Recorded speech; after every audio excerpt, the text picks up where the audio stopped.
Are you a first-time home buyer? Well, listen up, because today we're going to talk about the pros and cons and the steps of buying your first home. And today I've got a very special partner. This is Diana Will. Good morning. She's with Mortgage Right, and she's going to help us with a very important piece of buying your first home, which is the finances.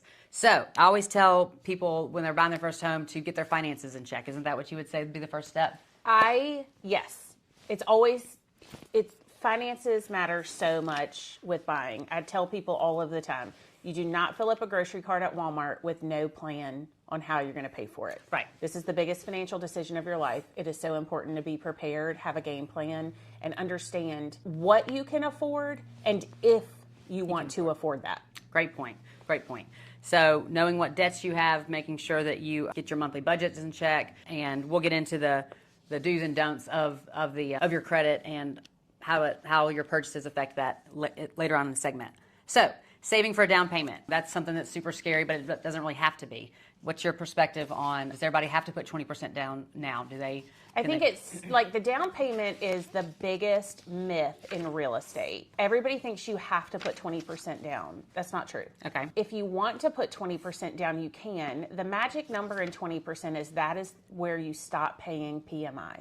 Which is? Private mortgage insurance, which is basically an insurance policy that you're paying on behalf of your lender in case of default. Okay. What if I told you that on one of the last loans that I did, it was an $800,000 purchase price. They put 5% down. How much do you think that PMI probably was? I would guess like $300 or $400 a month. $36.18.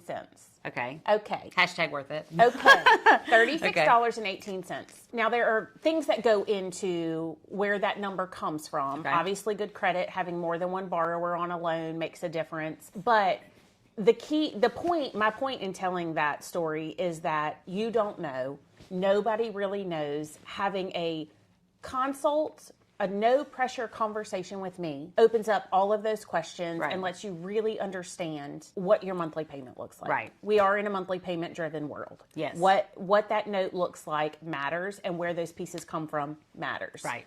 Okay, but your question was down payment. Yes. You also don't have to even have a down payment. Okay. So 50% of my loans in January were no money down, and the total cash to close for 4 loans was negative $200, which means 4 people bought homes, and on average, they got $50 back at the closing table. I'll take that. Okay. So, and you're not paying rent now. You're owning a home. Correct. So, okay. And so do they have PMI? Yes. Is it super affordable? Yes. Is it getting them into a market that they can afford and starts changing trajectory of wealth building? Yes. Like, it's really a no-brainer. Yes.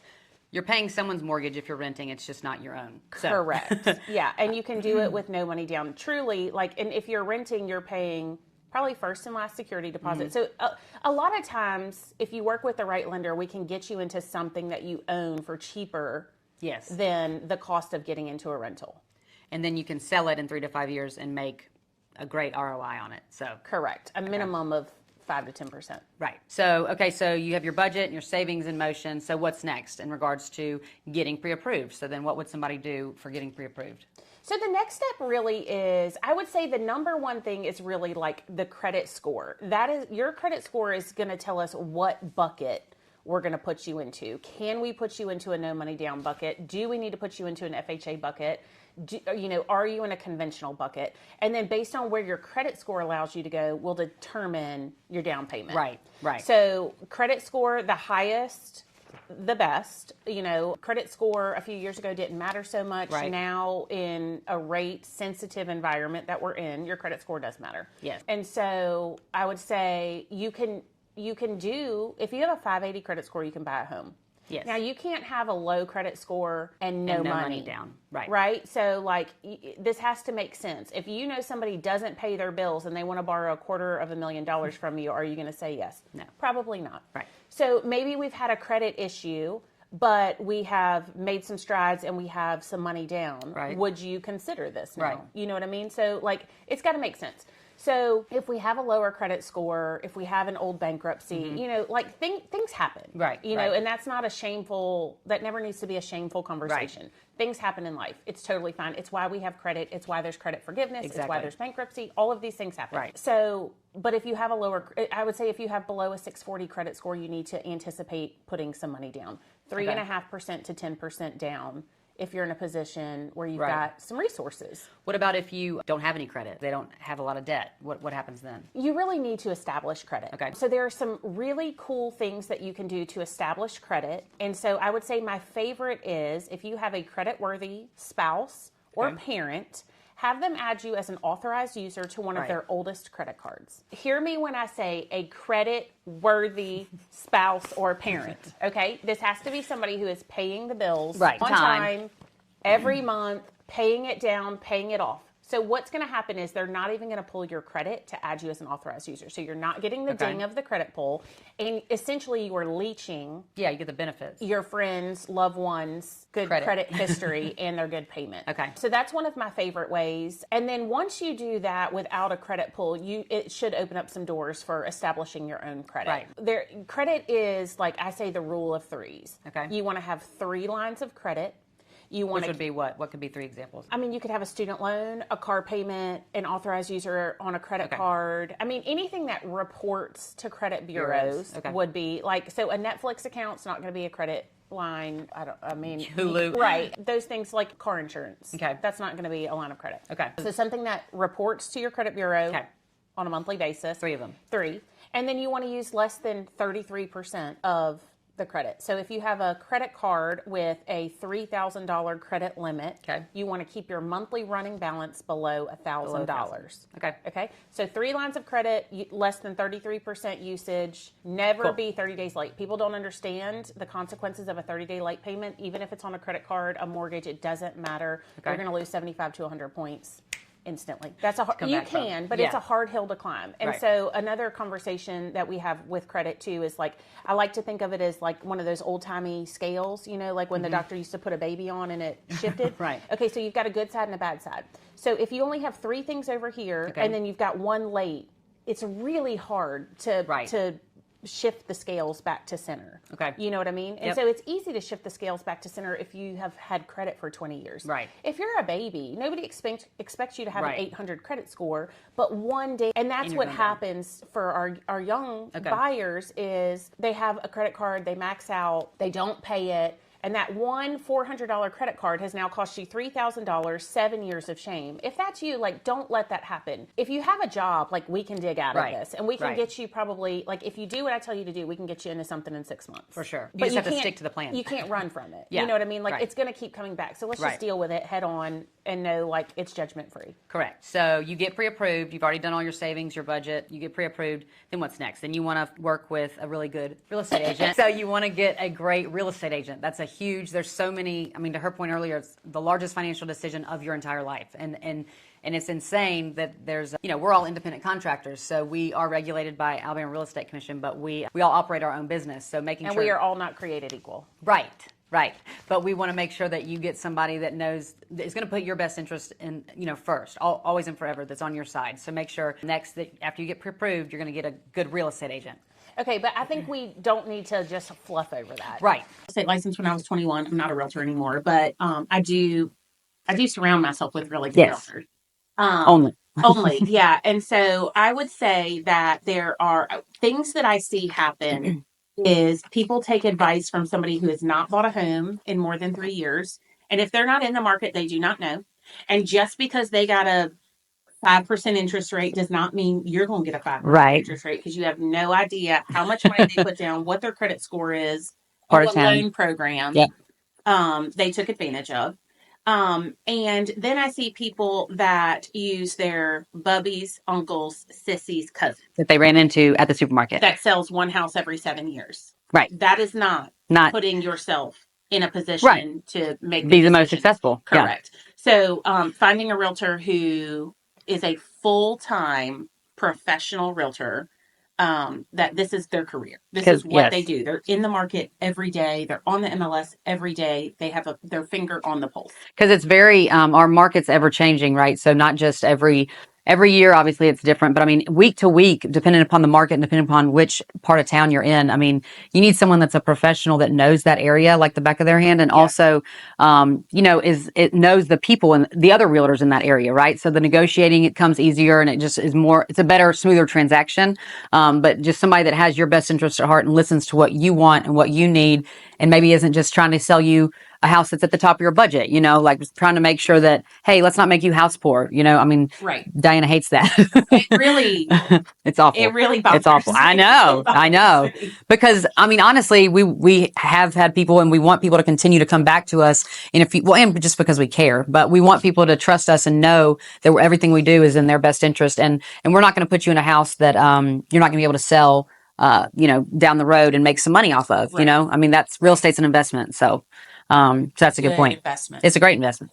The best investment. My favorite. She's really good at it. Okay. So after that, then we're going to be looking. I'm going to put you on a home search. Well, you're probably already on Zillow and Realtor.com, but you're going to come off of that. Yeah. Right. Come on. Zillow and get call at me. A real search engine. And so, and there's also off-market options that, are out there that, again, having a good realtor can link you up with. So anyway, so we get on home search and we find you the dream home, or close to what you want. No home's perfect, right? Every house that you find is going to have something that you would change. I mean, you can have your wish list, your must-have list, your wish list, and then your I don't want list. So we're going to find you something that does not have your, don'ts on it. And then we're going to find you something that has your must-haves. It might not have all your wishes, but we're going to get it as close as we can.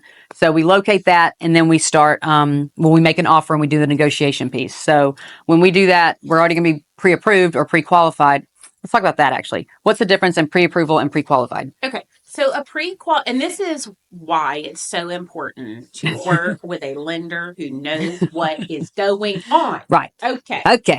All right. So a pre-qualification is based on the data that the client puts into the computer. And you may tell me that you make $75,000 a year.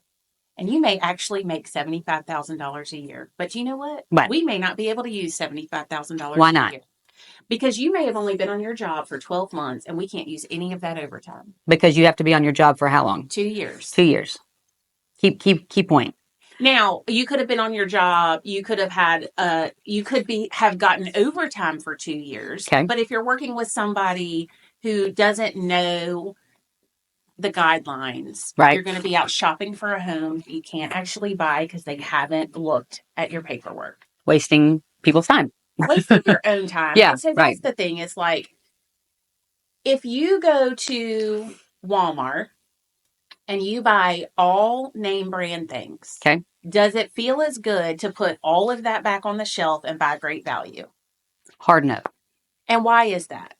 Because name brand is better quality. We think, right? We think. Or like we were excited. It is it's all psychology. Mental, yep. Yeah, it's all a mental game. Yep. So it is way less fun to go out and pick out your $450,000 house and have to put that back on the shelf 45 days in after we've spent money on an inspection and an appraisal to say, hey guys, you really can only afford $350,000. Right. Okay. Now we've spent time, we've spent money, and we've dreamt a little bit yep. about what we want. Broken hearts. Yeah. And like that is not what anybody wants for clients. Because this is a fun process. This can be really fun. It should be a fun process. Yeah, it really should be a fun process. But to have the fun process, you have to have the right team. Right. 1,000%. So, there are guidelines that go in. So a pre-qualification is based on the information. So, and this is like kind of the story I like to tell people. The process of getting a loan approval is you're telling me a story. Right. I say, okay, great. I hear your story. Now I need some backup. Right. So now I'm going to ask you for things and you're going to be annoyed. Right. I'm going to ask you for paycheck stubs, assets, your social security card, your driver's license, your W-2s. And people get worked up and they're like, well, my W-2 doesn't show what I make. Guess what? It doesn't matter. This is for me to prove that a 2-year history. Yes. Right. Not your 2022 W-2s is not about your income. It's about the fact that you worked. So then I'm going to scrub it all. And I'm going to say, okay, based on what you gave me, this is the actual story. Yeah. So I'm going to tighten up the story that you gave me in the computer. Cool. And then I'm passing it to Jan, We and like Jan. she's scrubbing behind me. Yes. And she's saying, okay, here's the story that they gave you. Here's the story that you tightened up for me. Now she's tightening up the story again to go to processing. Yes. She's fitting it all up in them skinny jeans. She's putting it in the skinny jeans. They spank.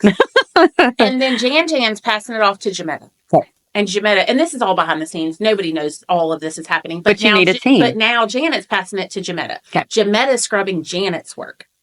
And then it's going to underwriting. Now, this doesn't take days, and I mean, this is like hours of just like, as everything gets tighter and tighter and tighter, then it goes to underwriting. Underwriting scrubs our work, and then within a couple hours, we have a true pre-approval. Which means an underwriter has scrubbed this file after the processor, the loan officer assistant, and the loan officer has scrubbed your file. So it's going through 5 hands. 5 hands. And that pre-approval letter is worth gold because that's them backing you, saying we approve what they said. We have documentation to support such. And so, and here are some conditions that you can be working on until you find the home. Right. Now that pre-approval doesn't mean you get to quit your job. Nope. It doesn't mean that you get to now work 20 hours a week. You can't go back. Keep everything consistent. And so a lot of people say, well, how long is my pre-approval good for? Well, it's good as long as you keep everything steady. You keep running that track. Okay. Same routine. And so one of the things since COVID that has gotten real tricky is what we call variable hours. Okay. So if on your paycheck stub it says hourly, and you work 40 hours one week and 35 hours one week and 40 hours one week and 32 hours one week, you are now variable. Okay. An underwriter wants to see 2 years of historical data. Okay. If you've not been on your job 2 years, how are we going to determine how much money you make? Right. For you to be able to pay for this house. So now we have to get verification of employment from previous jobs. Okay. So if you are going out and it is a Friday afternoon and you want to make an offer on Saturday, but you just applied, I'm not going to give you a stamp of approval. Right. Now, I could give you a stamp of approval, but when it comes back on Tuesday or Wednesday, you've now made an offer, you've submitted earnest money, and you can't swing it. Right. So the pre-approval process is so important. Telling a real story on your loan application is so important. And this is a conversation for first-time homebuyers. Yeah. If you're a salary employee, you've been on your job for 20 years, you've bought and sold, you've got 20% down, I can pre-qualify you based on a phone conversation in 7 minutes. Yep. If you're a first-time home buyer, and which we love, absolutely, but it's why it's so important to start the conversation with a lender up front so that we're all on the same page, and it's a fun situation. Right. And when we're submitting those offers and we have the pre-approval and that listing agent wants to call Diana or if there's only Diana, actually, if he or she calls and wants to verify, she has the backup story and knows what she's saying. And I can say thoroughly. They're rock solid. Yeah, we're good. Because we're not going to submit an offer if you're not rock solid. Because then you're just wishing, like she said, you're just wishing upon a house that you can't afford at this time. Right. But then we're going to sell this house and get you a more expensive house next time. And anyway, we'll get into that. So, making an offer and negotiating. So, when you make an offer, you submit. Or your real estate agent is going to submit an offer on your behalf, and there's going to be something called earnest money. So that earnest money, it's kind of like a promissory note. It's like this is my dedication and how much I want this property. It typically is 1% of the purchase price. If there's multiple offers that are being submitted, which your realtor should tell you that because your realtor has been communicating with the listing agent. If there's multiple offers, we can increase that earnest money amount, and then that earnest money amount is actually going to be credited back to you at closing. Correct? Correct. So think of it as like a deposit. Yes, as a deposit, but you get the credit back at the closing table. I think we should also note that your contract, once it's buyer and seller signed, it is a legally binding contract. Fully executed, legally binding. Yep. And just because you decide the day before closing that you don't want to buy it does not mean you actually get that money back. Correct. So your realtor is going to write what's called contingencies. So this offer from my client is contingent upon an inspection. It is contingent upon an appraisal. So there's different contingent upon financing. So a contingency means that we are promising you this money and that we want to buy this house so long as these three or these items come back with a clear slate. So inspections, you write in an inspection period, so a time frame. So if we get accepted on the 1st, we'll just make this up, the 1st of March, and then we have a 10-day inspection contingency. That gives us 10 days for you to hire an inspector, which we have a list of good inspectors that we recommend, but you can pick whoever you want. And that inspector is going to go and inspect the property from top to bottom. And this is also very important because Alabama is actually a buyer beware state. And that means that sellers are not required to submit a seller disclosure form, which would like kind of break down everything they know about the home. They can, but because Alabama's a buyer beware, it's kind of like, hey, on you to check it out and figure it out. So make sure that your real estate agent and your inspector are on point and are making sure your house is very sturdy and safe. And then with the financing contingency, if you, or because you've already talked to Diana and her team and you've already gotten the pre-approval, we can put, and she already has the letter, we can put 0 in the number of days where we need a financing contingency because you're already approved, which is huge. And you'd be shocked at how many people do not do that. I mean, shocked. Yeah. People call her and they're under contract and then she has to call them back and say, hey, I don't know why you're under contract for that because you can't afford it, you know? So you don't want to do that and have egg on your face. Or risk not getting that earnest money back. Right. Because, like, even if the seller doesn't have a true claim to the money, right, they don't have to sign off on you getting it back, and that money's just going to sit. just going to sit. You're not going to get it back. And so, like, I think the industry as a whole kind of misses the boat on explaining the earnest money situation. Agreed. Just because they don't have a claim to it doesn't mean you get it back. Right. So the earnest money is only returned if the conditions that we said our offer was contingent upon are not fulfilled. So, or you have a seller that's willing to release it. Right. You know, so like it's a legally binding contract. Yep. Let's just remember that. Right. Right. It's not just something you click on .loop or DocuSign and just think, okay, it's fine. If it doesn't work out, it's legally binding. And there are plenty of lawsuits that we all know that there are consequences. Yes, very consequences. I have a buyer right now who is building a home, was pre-approved with a different lender, and they said, you can do this. And then if you don't want to buy it, you just walk away. Let me tell you how much money. So illegal. $15,000 is what is on the line, and they will not get that money back.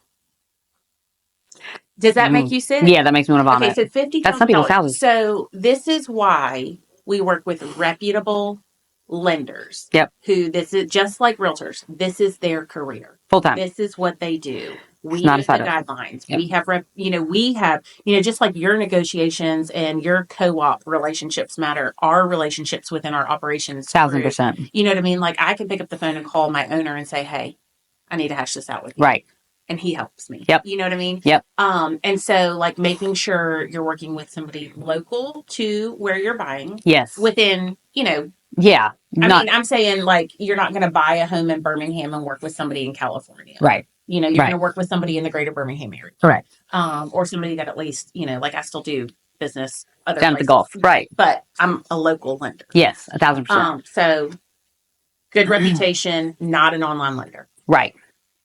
So we make the offer, we negotiate, we get you the house. So, or we get under contract in our fully executed contract and we get the house under contract. So then now this is where Diana and her team are really going to shine because you're going to be headed into the underwriting, the thorough underwriting, correct? Well, yes. If we have you pre-approved, you've already gone through processing and underwriting. Right. So we're shaving 3 to 4 days off. So now we can close faster. Which is good for sellers. Correct. Because now we can write a more competitive offer. Yep. So essentially you're going right back to underwriting. So you're skipping processing again. You're skipping going back to Jan again. Well, right. We're going to Jan, but and so then we're going to scrub and just say, hey, we need updated bank statements. Right. Because documents do expire. So we most likely, if it's not been within 30 days of pre-underwriting, you're going back in and we'll need updated bank statements and updated pay stubs. And that's probably it. You're going straight back to underwriting to the same underwriter who already underwrote your file. Ideally, we have whatever conditions they had already given us. And then, and once you go under contract, this is when like everything just like, there's all these puzzles. So the lender starts working, you start getting your home inspection, it goes to title. So like everybody's working. Yeah. Like everybody gets executed and starts doing their job. Now, is this where they want to buy a new car and all new furniture for their new house? Do you want me to flip that to you? Don't do that. Don't do it. Don't do anything. Don't. Remember, same course. You do not do anything that affects your income, your assets, or your credit. Because that's what we made the contract on, or promise on. Is that income, assets, credit. You don't touch it. No touchy. Purring. No touchy. Okay. Now, None. if you have plenty of money, you can do whatever you want. Sure.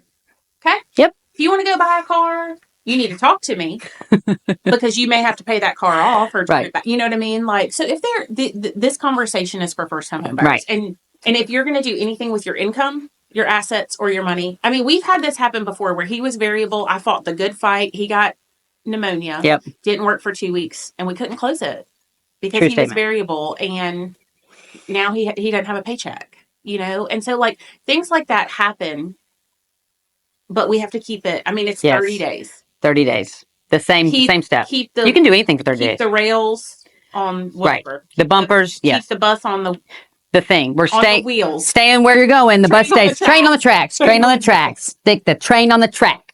Anyway, okay. So then, so while she's doing all her stuff in the background, and as far as financing goes, then we're going to do your inspection. So we're going to get your inspection done within that time frame that we have. Oh, let me back up real quick.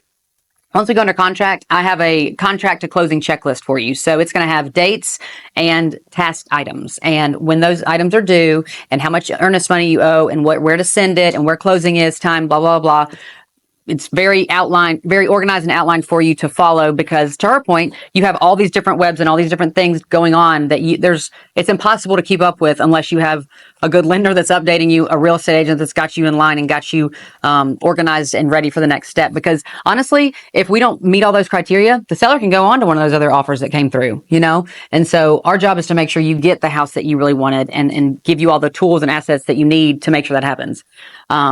So anyway, so we do the home inspection. So we want to make sure that it's safe for you and your loved ones, or just you and your squishy or your dogs or pets, whoever's going to live there. And your home inspector is going to look at everything from top to bottom. It's he or she's going to look on the outside of the home, look at the AC units, all that kind of stuff, and give you the age of everything, the roof, etc. So with that, because our offer is contingent upon an inspection, that means that if something comes back on the inspection report that's super wonky, it's really scary.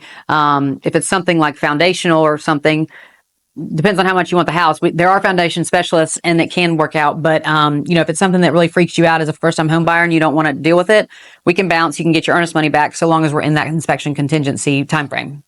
And so during this time, I believe that's when the appraisal is also being ordered by Diana and her team. Is that right? Yeah, so it really depends on the situation, especially for first-time home buyers. The last thing I want to do is have you write an inspection check for $400 or $450, whatever that costs, and have you pay for your appraisal and then it fall apart. Right. So if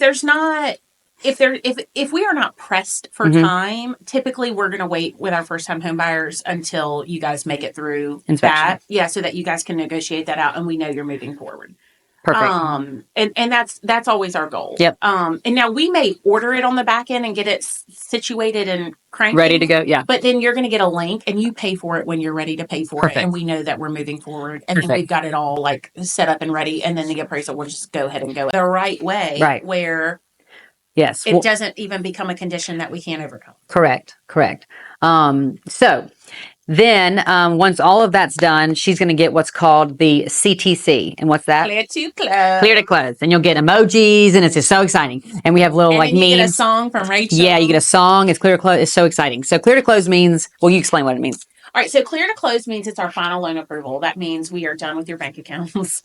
We are done tracking you. We won't ask for your third born, your pinky, no type anymore. Right. That means, so once you get the clear to close, really it's a celebration. Like the hard work is paid off. Now it is time for us on the back end to start tightening things up. It's time to start talking about switching utilities, getting our cash to close together, getting with the title company and balancing and getting our final figures. And so there's scheduling your final walkthrough. Scheduling the closing and making sure you have everything right. So it's kind of like the last minute dash. Yes. It's the final sprint. But it's the fun part. Yes. This is the final. It means like you're closing on this house. We won't fall out for any reason on your end. As long as you don't quit your job, because there is a final call of the call. Yeah. So the lender is calling your employer within 10 days of closing to verify that you still work there. Yes. On closing day, my clients have gotten phone calls from their employer, just verifying that they are still working there.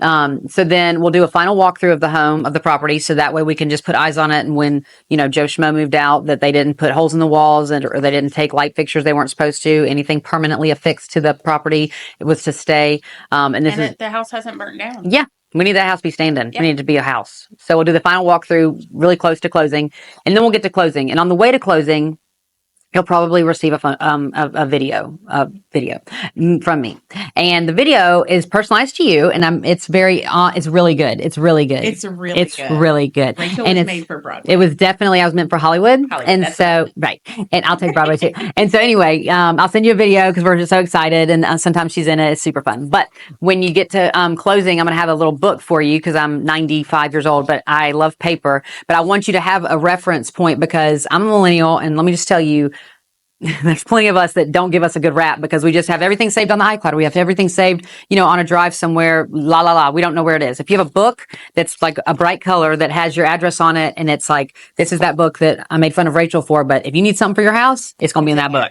And so I'm going to give you the book and then we're going to sign and you're going to be ambidextrous by the end of closing because you have signed so many documents. And then if your lender comes or if you have a good lender and she comes and they have questions and the closing attorney wants to know why the lender did blah, blah, blah, she can answer it. I mean, having a team that supports you in buying this house is just, or condo or townhouse is so important. It's so important. And it's fun. Like we said at the beginning of this video, I mean, buying a house does not have to be scary and it should be fun. It's your first big kid purchase. And then you should be so proud. I mean, we just had a closing last month and it was this guy who's buying his first house for him and his son, for him to raise his son in. And it's his first purchase. And he never verbatim at closing, we all hugged and did our little picture and stuff. And he said, I never in a million years thought when I called y'all 30 days ago that I would be buying a house. I mean, he was almost in tears. I mean, anyway, and how much money did he have to bring to closing? Oh, it was a lot of money. Zero. It was zero. And also to that point, he also called us afterwards because there were some issues with he had locked the wrong door at the condo. Anyway, point of me bringing that up is that we're not done with you after closing at all. He texted me yesterday, actually. Yeah. Okay. See, you can call us for anything after closing. So you're going to close, get the keys to your house, move in, blah, blah. And then what happens, Diana? What do they get in their mailbox for weeks on end? What do they get? Spam. Junk. All the junk. Trash. Just trash. And so you're going to call Diana and be like, oh my God, these people need $10,000. I thought I didn't have to bring any money to closing. She's like, so silly. It's trash. Trash. The spammers are out. And so after closing, the only thing you're going to pay is your mortgage payment. We reiterate that at closing. Yep. Most likely, if you're watching this video, we are escrowing your taxes and your insurance, which means that is a part of your mortgage payment. So when you get that tax bill in the mail in a year, there's already enough money in your savings account for it to be paid through your mortgage payment. Meaning your mortgage payment encompasses those things. Yeah. So your taxes, your insurance, your private mortgage insurance, your PMI, if you're paying that. And so all of that's in there. And yep. So, but that's what we're here for. And then we're going to put you on a drip. So we're going to pop you into HomeBot. So every month you're going to get a bot. You're going to love it. It's going to tell you where your equity position is, what you could do. Can you buy? Does it make sense to refinance? Right. Also, what do they need to do before the end of the year? File homestead. File for homestead, which we'll talk about that at closing and remind you a million times, and we'll put it on our calendar and we'll remind you. But essentially, it is a tax break that Alabama offers to their home buyers or home purchasers that gives you a tax break of 50%. So if your tax bill without homestead is $3,000, when you file for homestead, it's going to be closer to $1,500. Seriously, it's half of what it would be if you didn't file it. So make sure you file homestead. Yes. Even if homestead's on there. So I think a lot of people think because the previous sellers were homesteaded that you don't have to do anything. But if you don't, your taxes will double. Yep. They won't go down. So if the current homestead's on there, it'll be reassessed at the new sales price. Yes. But you will lose homestead if you don't file it and record it into your name. Right. So I think, one more thing that will be written in the contract that I just thought about when we were talking about home insurance is a home warranty. If you're a first-time home buyer, I highly suggest getting a home warranty. We can negotiate that in the negotiations with the seller, but it's a 1 year. You can renew it every year, but it's a warranty of the items in your home that could break. So let's say your AC goes out or it needs to be repaired, all you are responsible for, because you've already paid for this 1-year home warranty, is the service fee. I mean, it varies on the company or depends on the company that you go with, but and there's a couple really bad ones, but there's some good ones too. So all you will be responsible for is a $75 service fee, and then they say, hey, you need new coils or what have you. That's going to be taken care of and handled and paid for by that company. And you can have your refrigerator, your washer, dryer. You can encompass different things in it, but that's the other thing. You're going to get blown up with home warranty brochures after closing, and hopefully you'll already have a home warranty, so you can just ignore those. But that is our crash course on first-time home buyers. Anything else we forgot? I think we should play a game. Okay. Okay, you got to do thumbs up or thumbs down if it's a yes or no. Okay. Do we look at houses before we're pre-approved? Do we make offers on houses before we've gone to underwriting? Do I'm so good. we have to put a down payment down? I'm so good at this game. We have to use Rachel and Diana for our Lindera real estate team. Yes. It's called. Bye. Thank y'all. Like and subscribe. Oh my God, we killed it.